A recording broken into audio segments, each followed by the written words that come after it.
Okay, got it? Starting recording, it says. Okay, perfect.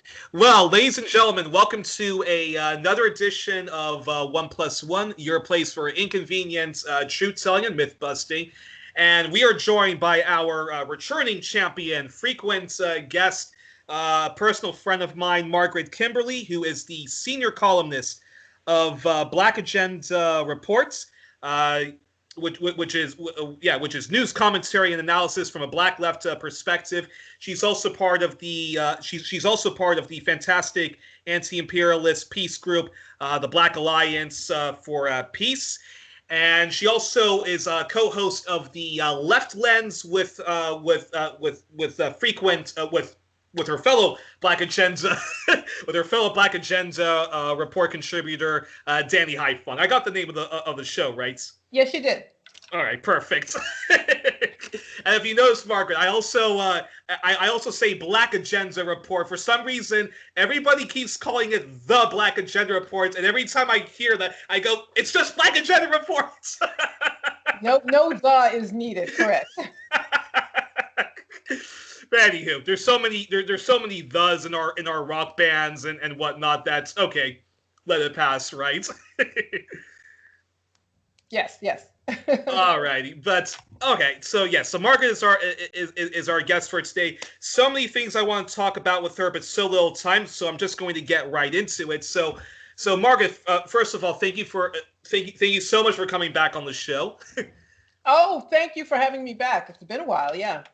Yes, and it's always an honor to have you on. And so Margaret, so what I wanted to talk about with you.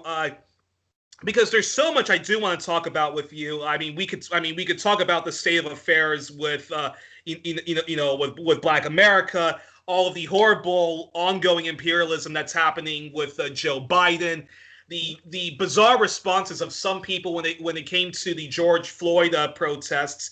But I was thinking about you the other week, and I was thinking about how Donald Trump is no longer in power, but his very reactionary right-wing movement is still a force, which unfortunately we're going to have to deal with whether we like it or not. Yes. And the other day I was interviewing Dimitri Lascaris, and we were talking about Canada's right wing. So I thought, let's talk about Margaret's fantastic book.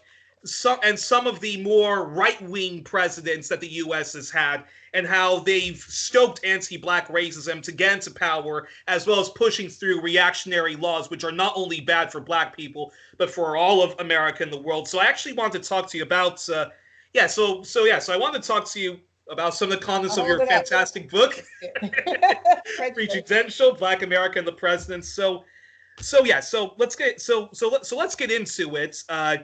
So I want you to first, can you talk to us about Ronald Reagan and how he twice, when he was running for president, used very disgusting dog whistle politics to get into office, and his appalling legacy on Black America, and how some of his policies negatively impacted Black America?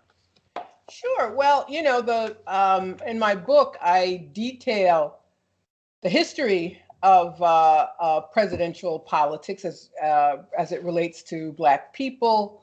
The fact that the first presidents, 10 of the first 12 presidents, were slaveholders. A civil war was fought over the issue of slavery, and the president at the time, who we're told was this great emancipator, was not anti-slavery himself, and his dream was to have an all-white country and to get Black people out, for Black people to leave. Abraham so that is the theme that's woven through American history. I argue that Reagan was the worst president of the modern era. He did, and it's important to point this out. Everybody wants to act like Trump was the first racist president, and he was not. He was the least, what word do I want to use? He didn't hide it. Although sometimes Reagan did not either. He campaigned in the early days of his campaign back in 1980. He went to Philadelphia, Mississippi, which by that I mean the South had voted for Carter, but it was pretty clear they had turned Republican because white America had turned Republican in those years. And he talked about states' rights. Now, states' rights is a term that was always used to defend segregation, to defend Jim Crow. And why he's from California, why are you in Mississippi talking about states' rights? In Philadelphia, Mississippi, the place where three voting rights activists were murdered in 1964. So it seemed, and he would say these things and then say, "Oh no, that's not what I meant." But the people who it was meant for knew that he was talking directly to them. He made comments about strapping young bucks using food stamps, and all of this was all of these tropes were used to solidify white support, and they were used in a larger scheme to starve the federal government of money and to get popular buy-in for neoliberalism. So people were convinced that government was at fault for everything wrong in their lives. We need smaller government, you need lower taxes. Now, lower taxes, always lower taxes for rich people, never seems to matter to the working people, but at any rate. But if you tie the two to racism, then people will go along and are more willing to support things that aren't in their interests. So, the country we have now, this is, the conditions we have now are a direct result of 40 years of austerity and the political parties moving further and further to the right. Democrats moving further to the right, the Republican Party moving further to the right. Ronald Reagan had an amnesty for people who were undocumented immigrants. There is no way that any Republican would do that now. There's no way any Democrat, even if they wanted to, would try to do that now. So we have homelessness. So we have low wages. We have a terribly low federal minimum wage. And some of the states have a higher rate so that everybody doesn't suffer equally. But it all begins with him, this transformation of American politics, transformation not in a good way. So the states used to have, there are things like we talk about free college. Bernie Sanders talked about free college and forgiving student loan debt. And in those days, excuse me, back in the 70s, public colleges were so cheap, they were practically free. But if you don't have federal funding to the states and it trickle down economics, the hurt trickled down. So that is why I say that Reagan was the beginning of many, many terrible trends. And you had the Democrats who came after him parroting the same politics. So Bill Clinton, he was the one who pushed this is what they use Democrats for. They use Democrats to get away with things Republicans can't get away with. So Bill Clinton was the one who got changed welfare as we know it. Basically cutting benefits, increasing poverty. He used racist tropes during his campaign. His Sister Souljah moment against Jesse Jackson, a photo op with Black prisoners as a backdrop. He did the same thing, and it's been downhill ever since. And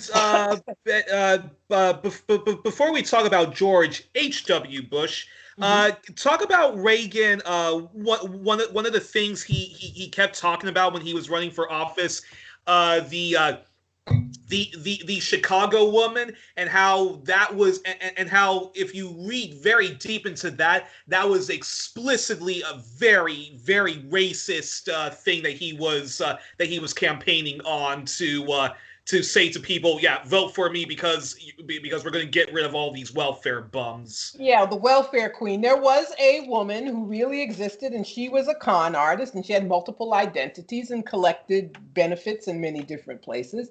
But she became the face of public assistance. That public assistance was going to lazy and or crooked Black people. And the end result of that is fewer benefits for everybody. So you're not going to have a system that just cuts welfare and doesn't do anything else. So austerity became the MO for politicians, and it was a vote getter, and people have suffered as a result ever since. Excuse me. Unbelievable. And and also Reagan was also particularly vicious when it came to Reagan was also particularly vicious when it came to the drug war, and of course the Iran-Contra scandal. Although it was only revealed several years later about how he funneled drug money into impoverished Black communities, later incarcerating them and punishing them very harshly. All of this just to continue his brutal genocidal war in Central America, right? Yes, I didn't go into a lot. The book was focused on the lives of Black America and the presidents, but among other things, I and many other people believe Reagan cut a deal with Iran to keep the hostages in Iran and to keep Jimmy Carter from winning. Yeah, the October Surprise by Robert Perry. Yes, and the arms for hostages, and so that began with Iran. This maniacal determination to keep any left-wing governments from springing up in this hemisphere. So in Nicaragua and other countries, backing the most right-wing forces, death squads, and so forth. And some of their money, they allowed them to make money from drugs and bring the drugs into the United States. So that's absolutely true. But these presidents is horrible. It's so funny. A couple weeks ago, Joe Biden put his foot in his mouth and called Vladimir Putin a killer. No American president has any business calling someone else a killer. They all have blood on their hands. And as time goes on, they get worse and worse and worse. So yes, that's Ronald Reagan. He made imperialism, jingoism more acceptable. He made us austerity pretty much the de facto of politics in this country. For politicians of Republicans and Democrats, he turned Democrats into Republicans. So yeah, Reagan was the worst. Talk to us about his VP, who later became president for one term, George H.W. Bush, and how he used explicit anti-Black messages to become president. His legacy when it comes to Black America. Yeah, he campaigned. He was originally behind his rival Michael Dukakis, and he latched on to this issue and it was once again Black crime. There was a man named William Horton, and he was always known as William, not Willie. They turned him into Willie. There was a prison furlough program in Massachusetts, and while he was out, he committed a rape and a murder. And now, although the same thing happened when Reagan was governor of California, but nobody ever talked about that. So the idea of Black crime became the issue that George H.W. Bush, Bush 41, used to win his election. And he only served one term, but Bill Clinton did the same thing. But Bill Clinton ran as this cool liberal, the sunglasses, being on Arsenio Hall show. But he was the same. He was also one who was rather explicit in his racism. But there's so much confusion in the country, and especially for Black people. There's always one party that's the mostly white party and one that's the mostly Black party. And the Democrats were the party of the segregated South. and then they switched sides. And after the liberation movement of the 60s, and the Republicans became Lyndon Johnson in 1964 was the last Democrat to get a majority of the white vote. No Democrat has gotten a majority of the white vote since that time. And so Black people see Democrats as their salvation.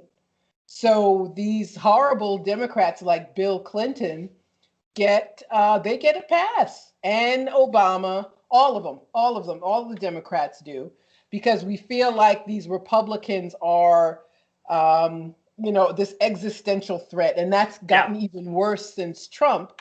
So Biden, he bragged about being part of Bill Clinton's crime bill of the 90s, which put thousands of Black people into jail. I wrote the damn bill, he bragged. Yeah. He was the point person against busing to achieve school integration. He is the one who said things like, I don't want my kids growing up in a racial jungle. Things that people would Joe think Biden said those things. Oh, yes, he did. Yeah. Yeah. On camera. So it's, not in dispute. So that's where we are now with a far-right party and a center-right party. And the center-right party, I don't even know how center it is anymore, but they market themselves as being better, which was not hard to do, especially in the wake of Donald Trump's and the trauma, I think, of his victory for most people. Actually, before we get into Trump, because I actually did want to talk about Donald Trump since he's no longer in office, and assess, how his rise and his legacy. Now, going back to George H.W. Bush, I think the term that they used in the Republicans back then, although the Republicans now still use it, is a whole soft on crime thing, and they want to be tough on crime. So Bill Clinton, when he was running for office, he also says, like, hey, I'm a new Democrat, and I am going to be tough on crime, and I am going to let the states choose death penalties and stuff like that, right? Yeah, he executed a man during his campaign. A Black man who was mentally disabled, who could not assist in his own defense. He executed him anyway. And it was something that he used it was a campaign tactic to prove he was going to be tough on crime. Crime is synonymous with Black people. That means being tough on Black people.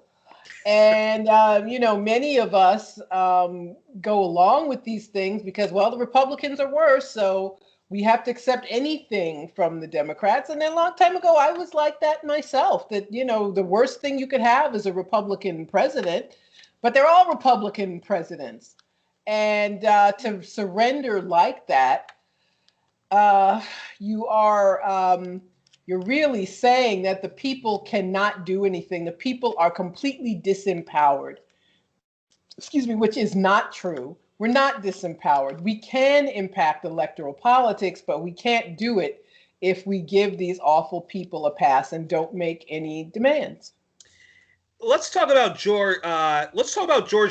George W. Bush. Talk about how he used anti-Black dog whistling to become president. And I was actually surprised, Margaret, that in your book you didn't talk about how George W. Bush won his primary against John McCain, which was also using explicitly anti-Black messages to become the Republican nominee at the time.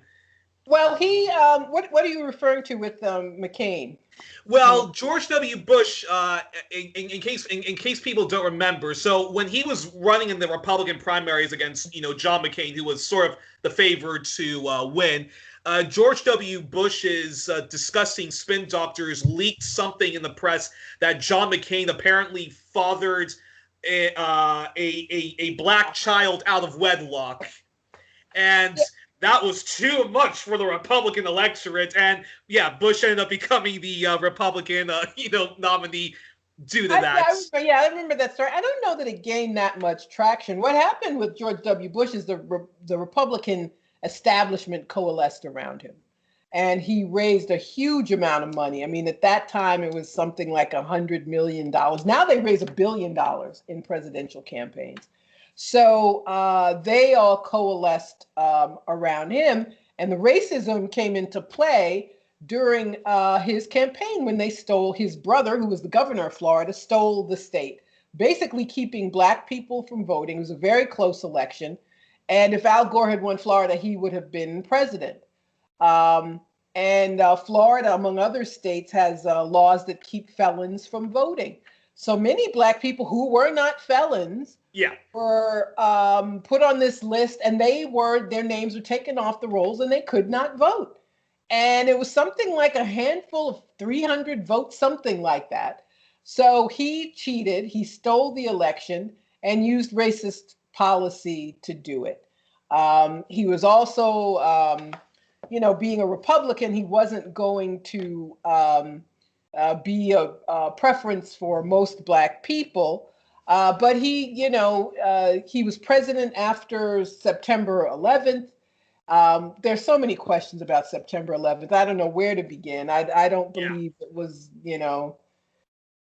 that there were no terrorists and it was all an inside plot. I don't believe that, but it was used to make the case for attacking Iraq and for the United States and to attack Afghanistan. Both countries are still occupied by the United States nearly 20 years later.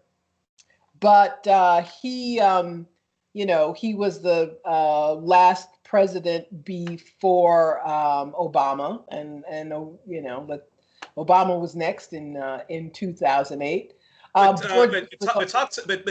to us about Hurricane Katrina, because I think that's definitely George W. Bush's contribution to Black America, was his awful lack of response, as well as Talk to us about. And during in 2005, August of 2005, New Orleans and the rest of the Gulf Coast were hit by this Hurricane Katrina. The levees failed in New Orleans and other places.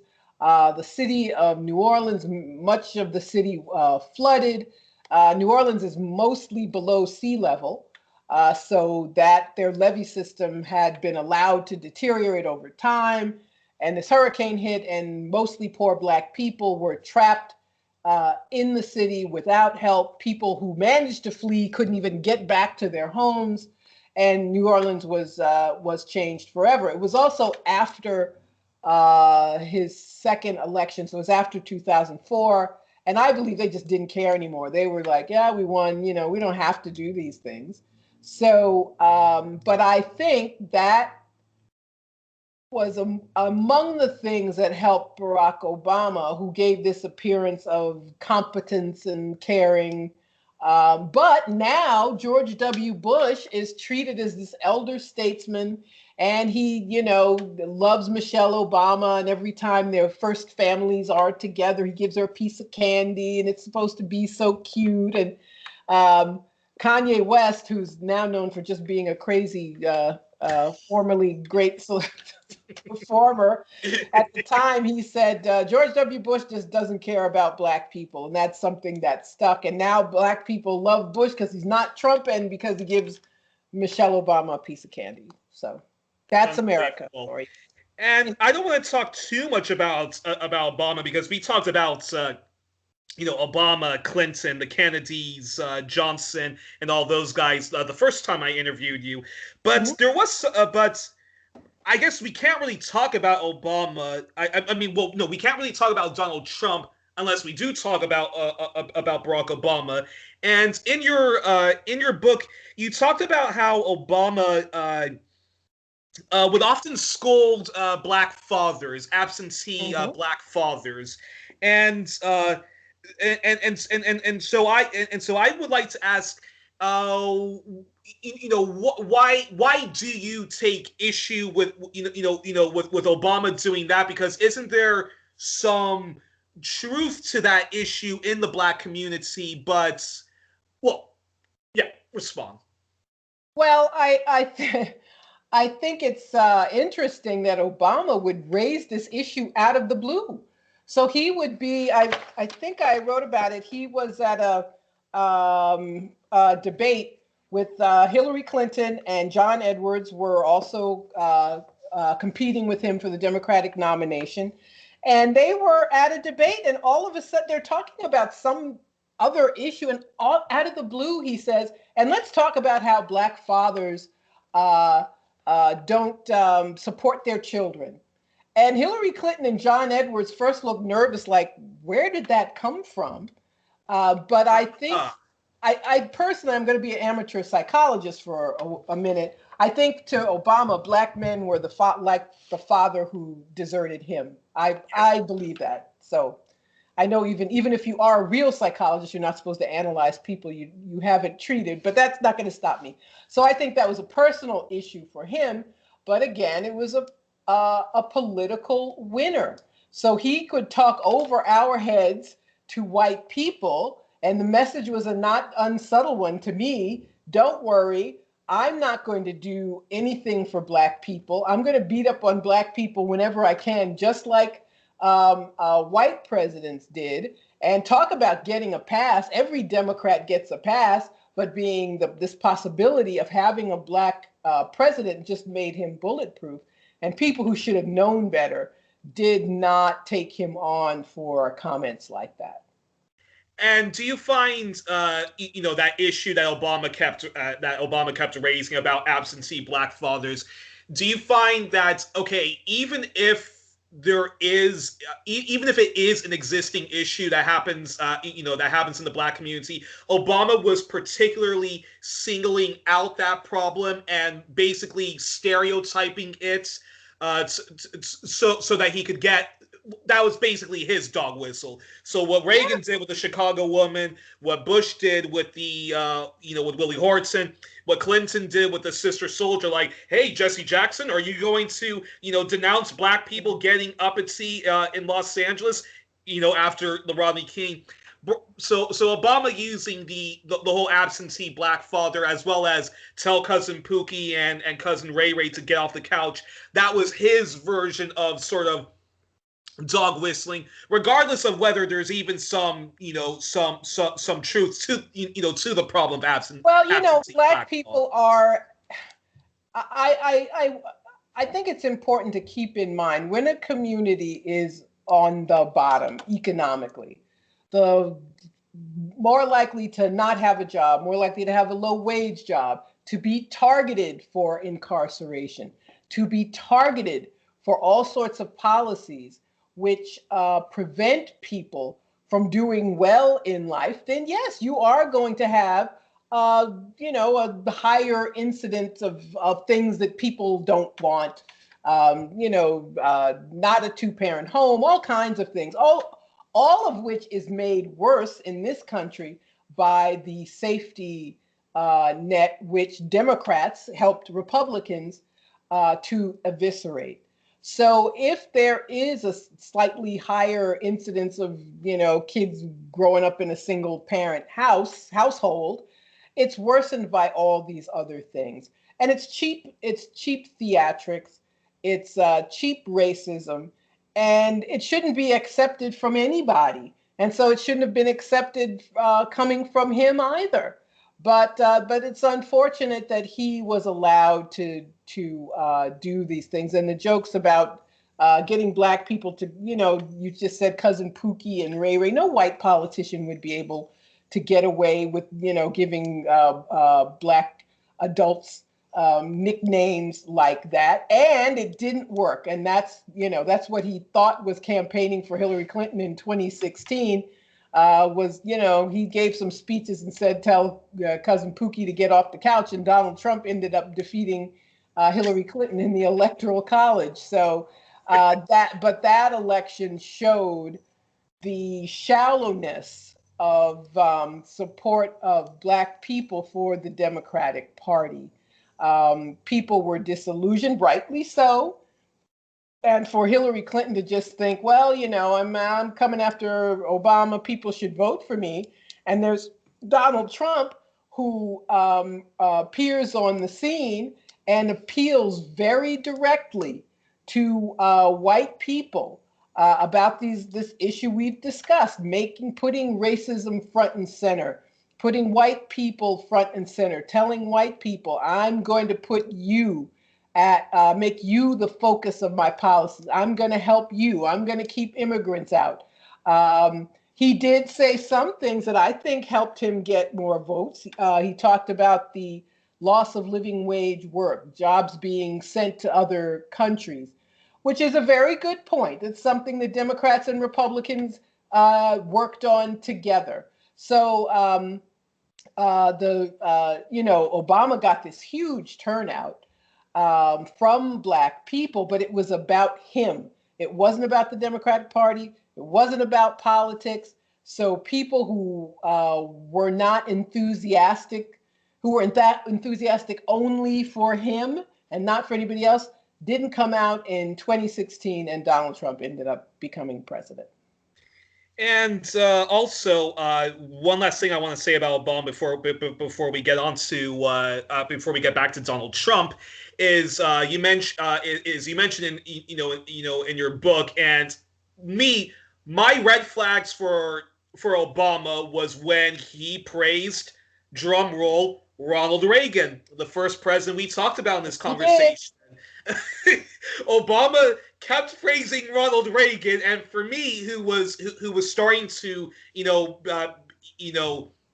become come of age in my politics and really identify with left politics. When I always thought Obama was a boring, uninspiring centrist. I never understood why everyone liked him so much, but there you go. That's propaganda for you. But one of my big red flags about Obama was the fact that he was praising Ronald Reagan. And just like how you say, how Reagan, in a way, is sort of the root of all evil, if we want to talk about how terrible the state of affairs are today with, the gap between rich and poor, the 1%ers controlling everything, and 99%ers being deprived of all of that. A lot of that does go back to the Reagans and the Thatchers, the Brian Mulroneys and the Bob Hawkes of the world. And for Obama, who's campaigning as Mr. Hopey Changey guy, to be praising Ronald Reagan, anyways, that to me was a red flag. It should have been to more people, but it's a funny thing about politics in this country is personalized so much. And if people just feel good about someone, if they like someone, they don't want to hear anything else. They will ignore the evidence of their own eyes and ears. And Obama profited from that more than anybody else. So Black people would say, well, he has to say things like that to get elected. He does need some white votes. So, people forgave and forgot his praise for this man who Black people did not like at all, who disliked quite heartily. That was all forgiven. And so we ended up with more austerity, more imperialism under Barack Obama. So far from getting change, we got the status quo. And we're seeing this now with Biden. The only foreign policy is the same. No difference at all. Still sanctions against Venezuela, sanctions against Iran, Europeans are trying to drag him kicking and screaming back into the Iran nuclear deal. But everything else is the same, making enemies of China, making enemies of Russia, insulting the Chinese, insulting Vladimir Putin, all of those things. Now, this latest stimulus bill, in the wake of COVID and the impact on the economy, there are some good things in it, but too much of it is temporary. So there's some temporary tax policy changes. There's a one-time $1,400 stimulus payment. I know there are countries where people unemployed because of COVID get continued payments, but in the United States, which has gone so far to the right, him giving a one-time payment of $1,400 after saying it was going to be $2,000, that is supposed to be this, people are trying to call him transformational. That's just propaganda. There's nothing transformational about Joe Biden. Nothing at all. And let's talk briefly about Donald Trump, because Donald Trump is no longer the president. It was 4 years of I don't even know what you want to call Donald Trump's presidency, a cluster F or what, Yeah, but well, but he was successful, and Democrats. When he won, thanks to the Democrats, who had lost when Obama was president. You know, in the United States, it's important for people to realize we have divided government. So you can have a Democratic president and a Republican Congress, or Republicans controlling state houses while the Democrats are maybe in the White House. So during Obama's term, more than 900 seats were lost. The Democrats lost 900 seats in state houses and congressional races. So Donald Trump came to office with Republican majorities in both houses of Congress. So they got their dream tax cut for rich people. But, you know, there's some things where Democrats went right along. So whenever he asked for his military spending, sometimes they gave him more than what he asked for. They gave him a space force, which is militarizing space, all joking aside. So they pretty much, it's a funny thing. I say often that American politics is like professional wrestling. They're fake heroes and fake villains. And we're told all we need is for Trump to leave. And Trump is a unique person, a uniquely polarizing individual. So his absence is and there's another danger. His absence is enough to make people happy. And I believe he lost because of COVID. Frankly, I believe had it not been for COVID, he would have won again. But the fact that he did not even give the impression of competence about this first medical crisis, then economic crisis, then he got COVID himself. I think that's what did him. And he got 10 million more votes than he got in 2016. Well, his victory, well, his loss, if people want to call it, it kind of reminds me of when Jeremy Corbyn was running for prime minister against Theresa May, and okay, so Corbyn didn't become prime minister, obviously, but he did destroy Theresa May's supermajority that she was trying to gain when she was running for Brexit, when she was campaigning on Brexit. And many people were saying, "Wow, Jeremy Corbyn actually did pretty good for a guy that we all thought that for a guy that we all thought he was going to wipe out, that was going to be wiped out." And I think in many ways, Donald Trump's loss to Joe Biden was like that, because he did not lose by a huge margin. He still got the Trump movement, that reactionary right movement, is unfortunately here to stay.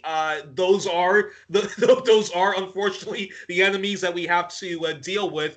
And that being said, what was some of Donald Trump's anti-black messages when he was running against Hillary Clinton? Because a lot of people think a lot of people talk about his anti Latino and anti-immigrant policies of Mexicans being a bunch of drug dealing rapists, and we need to have a wall. But what were some of the anti-black messages, on top of the fact that he also racially harassed Obama during Obama's presidency? Well, I mean, we can start there. He was one of the leaders of, they call them, what did they call, the birthers? The birthers, yeah. Who said that Barack Obama was not a U.S. citizen. He wasn't really born in Hawaii. He was born in Kenya, despite having a Kenyan birth certificate, despite, all this evidence showing he was born where the state of Hawaii said he was born. But it was just a refusal to accept that a black man was president, which, by the way, also helped give many people give Obama a pass, because a lot of the opposition to him was so racist. So people were willing to overlook things because they saw him as being victimized, although he victimized them. But anyway, so yes, so that was the first thing. Donald Trump was one of the leaders of this birther movement. He, and there's a funny story about, there's an event called the Washington Correspondents' Dinner, and the president goes and tells jokes, and journalists go and tell jokes, and after he released his long form birth certificate, which, pretty much ended the birther movement, and Trump was in the audience and Obama was making fun of him. And I and others are convinced that Trump at that moment decided he was going to run for president. Although it's also true he didn't think he was going to win. Hillary Clinton schemed for decades to become president. Trump didn't think he was going to win and ended up becoming the president. Anyway, I got off track there. Oh, yes, his racism. Yeah, there was the story of when he was just a celebrity media figure in New York, this developer who, by the way, who wasn't as rich as he said, who failed in business many times, who filed bankruptcy 6 or 7 times. I mean, there was it was a terrible story. A young woman was raped in Central Park. These 5 teenagers were accused falsely, ended up going to jail for years before the real perpetrator was caught. And he took out this full-page ad in the newspaper saying they should get the death penalty before anybody had any facts in, before anything happened. So it's things like that. And his slogan, "Make America Great Again." Now, anything that harkens back to the past is seen as suspect by Black people. We're like, what do you mean great again? You mean to the days when segregation was legal? And being a Republican, so he's just this repugnant person. People see his attacks on Latino immigrants were there is I'm not going to say that the two groups are necessarily close politically, but when we see another non-white group being attacked that way, we see ourselves too. For a group to all be labeled rapists and murderers, this does not give us any comfort. And the people who supported him were blatantly racist. So he took the Republican playbook to another point. And the dog whistles and code words he dispensed with. He was just out there. He was just out there with it. And he ended up getting more. He got a couple million more votes than Mitt Romney got when he ran against Obama in 2012. So he's the one who increased the turnout. And he ended up becoming president. I think it's also important to point out that the U.S. television networks giving him so much coverage, they gave him several $billion, the equivalent of several $1 billion in free advertising. And Hillary Clinton, what was she doing? Well, she was starting the Russiagate scandal, trying to, because of her and Bill Clinton's their own ties to Russia. Bill Clinton is the one, it's a funny thing. If you ask most people if Donald Trump had ever had any business interests in Russia, they would say yes, when he doesn't. But it's Bill Clinton who got paid $500,000 to give a speech in Moscow after his Clinton Foundation, a influence peddling slush fund, consummated this deal giving Russia access to uranium from Canada. And her pollsters told her people saw that in a negative light. So she began saying he's Putin's puppet, he's the Kremlin's guy, it'll be Christmas in the Kremlin if he wins. And it didn't and WikiLeaks also. And WikiLeaks also revealed that Clinton's spin doctors, her propagandists, they were all saying that actually it's great that we have Donald. I'm paraphrasing, but they were basically saying to their friends in the media and so forth, who were all going to endorse Hillary Clinton the moment she got the nominee, that like, hey. Keep talking about Donald Trump. Talk about Donald Trump endlessly because we think that Hillary Clinton has a better chance of beating him than, say, Ben Carson and Jeb Bush and so forth. Yes, that's the so-called Pied Piper strategy. She wanted Trump to get the nomination. She thought he was easiest to beat. It was just the opposite. She probably would have beaten another Republican, but it just goes to show you that elite opinion does not matter to millions of people. They don't care what the Republican establishment wants. They don't care what the editorial writers at the Washington Post or the New York Times say. They made a very personal connection with Donald Trump, and they didn't care who else wanted him to win or didn't want him to win. So that is, it was a story of miscalculation, but I still believe it. I still say it was Hillary Clinton's fault. She only needed 78,000 votes in Michigan, Wisconsin, and Pennsylvania. I mean, how do you have $1 billion and you can't get 10,000 more votes in Michigan? I mean, come on. So she did not take him seriously and did not do some very basic things to get out the vote that you need to do. And the end result was him squeaking through in the Electoral College. Well, two things about Donald Trump, though, that we have that we do have to mention is in terms of the very anti-black politics that he was running against. I think he said that he was a supporter of stop and frisk, and he praised Giuliani, one of the most racist mayors New York New York ever had. People just have to look at the Amadou Diallo scandal and the fact that he always sided with the police, no matter how clearly in the wrong they were. And Trump, he was campaigning as Mr. Law and order guy and so forth. And he also became president. The journalist Greg Palast has also he was actually one of the journalists that exposed how Bush cheated in order to win Florida. And he also exposed that Donald Trump also, you can make the argument, cheated in order to win in Michigan, Wisconsin by suppressing the black That's what Republicans do. If they can suppress enough votes in certain places, because black voters give 90% of their votes to the Democrat, if you can just get a handful of people, voter ID laws or having fewer polling places, anything that can lower the number of votes, yes, you can increase your chances of winning. Absolutely. And then Donald Trump's legacy. Now, I know you and we often spend our time, going after the left's failure when it comes to pushing back against imperialism. You were mentioning how, when Donald Trump was seen as this vile president, and yet the Democrats kept supporting his militarization of space, and also didn't do anything to push back against the huge tax cuts he gave to the richest 1%. And so we spent a lot of our time criticizing, the black misleadership class, what the World Socialist website calls the pseudo left. But I also think too often people also give a pass to Donald Trump's very real racism. So when there was the big, attempted right-wing putsch that happened earlier.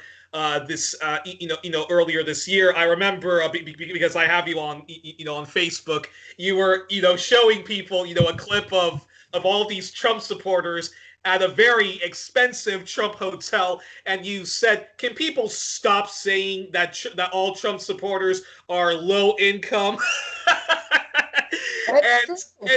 And I remember commenting on on your post, and I was also saying I completely agree with you, Margaret, because yes, Donald Trump did appeal to the white working class who NAFTA and all of those trade deals and all those shipping jobs over to China. Yeah, Donald Trump did, ran against, NAFTA and did campaigns saying that he was going to stop the TPP and all that stuff.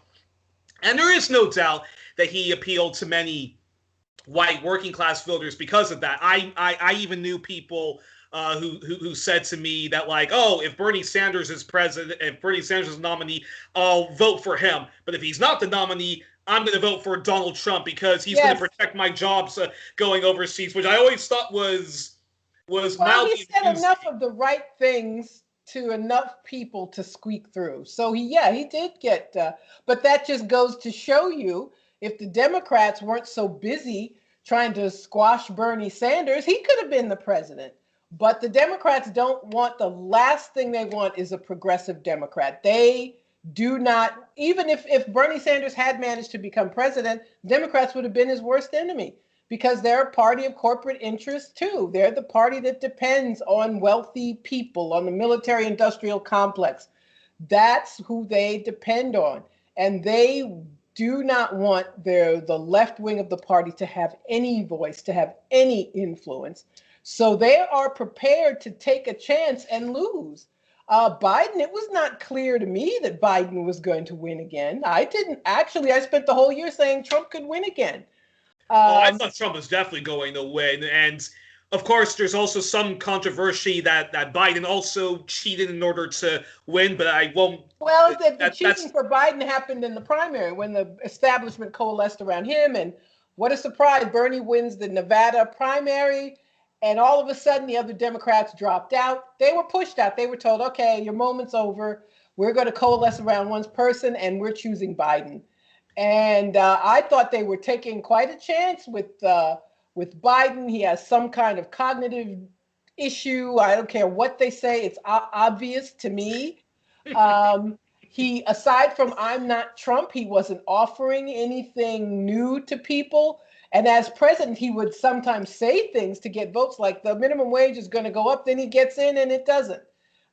They don't undo the things that Trump did, like the big tax cut for rich people. They're not going to get rid of that. What did he tell a group of rich funders? Nothing will fundamentally change if I'm elected. And he meant it. So,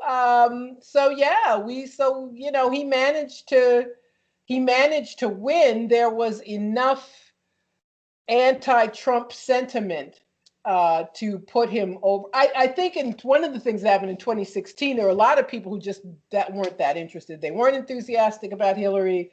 They didn't think Trump was going to win. They didn't see any reason. And then they were like, oh my God, Trump won. So a lot of those people got out to vote this time. It was a record number of votes cast.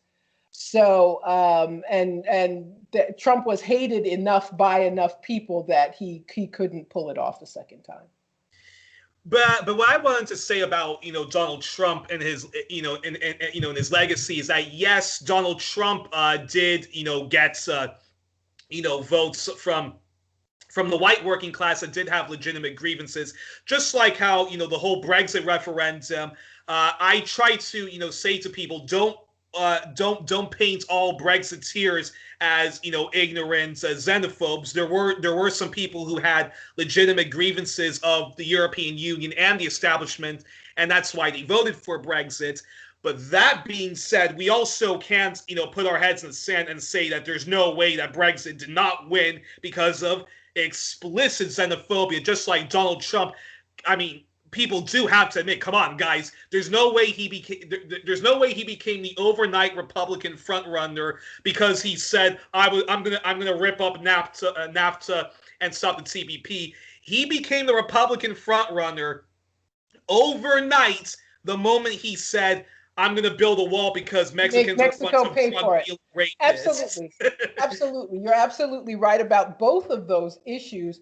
The EU demands austerity. And you can make a left case for, I think Corbyn made a mistake, just to mention him again, by not saying, I'm going to stick with the referendum. That's what people voted for. We're going to do it. I think he should have stuck with that. And the inclusion of these Eastern European countries into the EU created a class of low-wage workers. So if you have people from Poland or Slovakia or Serbia coming to London and getting work, and people are like, wait a minute, what about me? You can't do that and not have people be angry. That's one of the reasons for the Yellow Vest movement. You had French companies moving to Poland or someplace where their labor costs will be less. And yes, that is not a left-wing movement entirely either. So we already saw in it's ironic, that was Brexit was the same year Trump was elected. We saw that there are people who do not care about elite opinion. They do not. And people can assume that Brexit will pass or assume that Hillary Clinton will win, and that does not make it so. But you're also right that you cannot ignore the racist appeal of Trump or the racist appeal of Brexit, this hearkening back to the British Empire, which nobody should want to repeat. I mean, look at the UK now. It's this little U.S. puppet state, if U.S. wants to bomb Syria, they bomb Syria. If they, hate Russia, and who the hell are they? They're trying to attack China, this up and coming power, instead of learning something from China.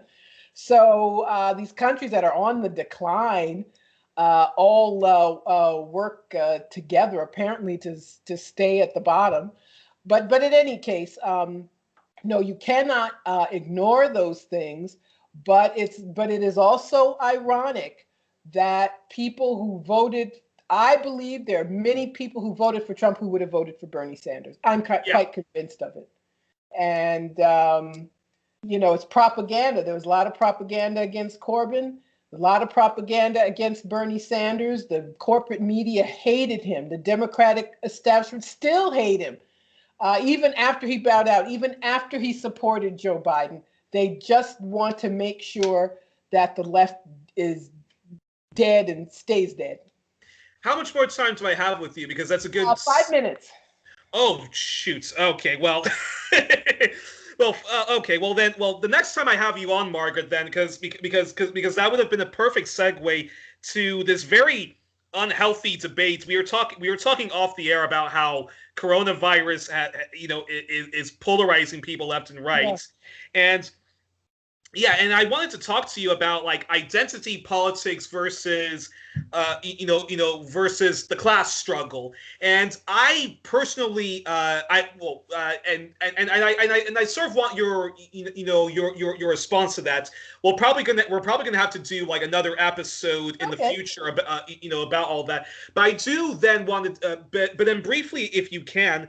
What's your response to the whole identity politics versus class struggle? So you have some people who are Danny Haiphong, your colleague, wrote about this. There are some people who only talk about the racial struggle at the expense of talking about about class struggle and unity amongst class lines. But you do have people who are class reductionists who only want to talk about class, only want to talk about institutional classism, only want to talk about class issues. And when you approach them, well, what about the unique discrimination that indigenous people face, that queer people face, that the Roma people face, or yours truly, us black people face? And they get very defensive about that, and they don't want to really answer the question. And for me, I just don't understand why we can't chew gum and walk at the same time, why we can't kill two birds with one stone. Well, I think it's the power of white supremacy, basically. There are a lot of white supremacists. They're not all, mega hat wearing Trumpers. There are people on the left. They don't want to talk about. They may not be explicitly racist consciously themselves, like the people who are generally thought of as white supremacists. Yeah.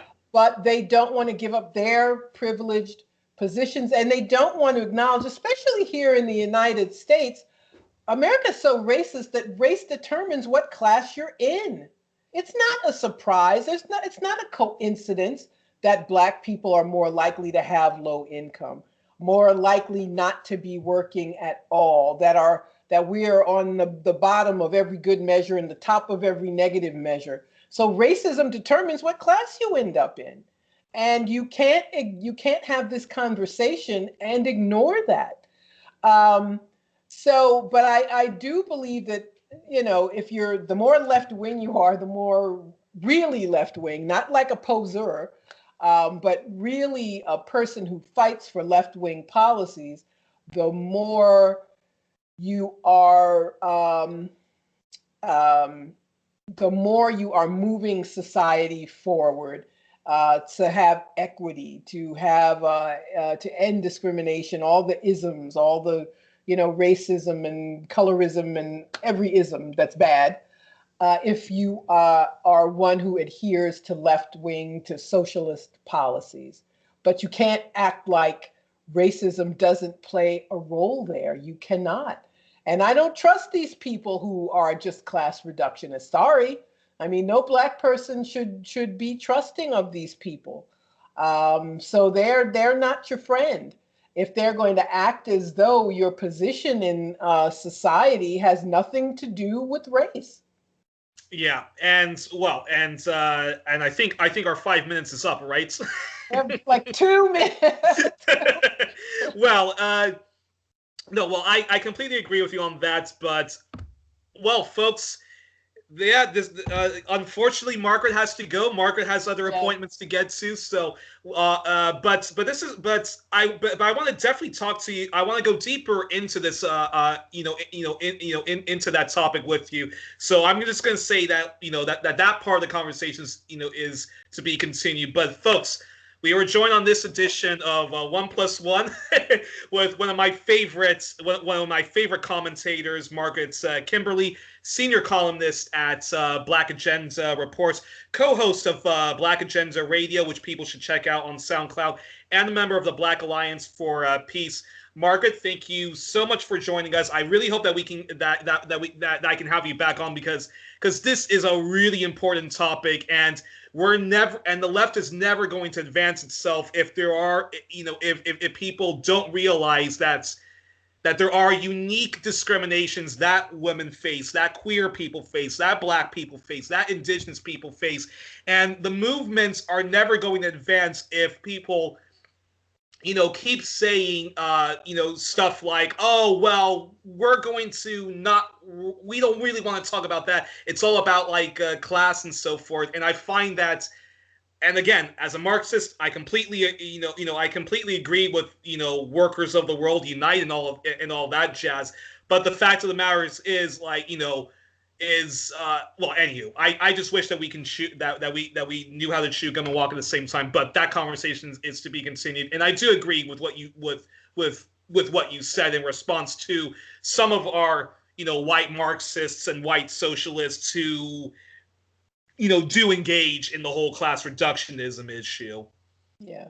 All right. Well, thank you so much, Yuri. It's been a pleasure, and I'll try to come back sooner than it's been longer than I thought. Yes. But anyway, I'll come back. I'll come back sooner. Thank you so much. Well, thank you.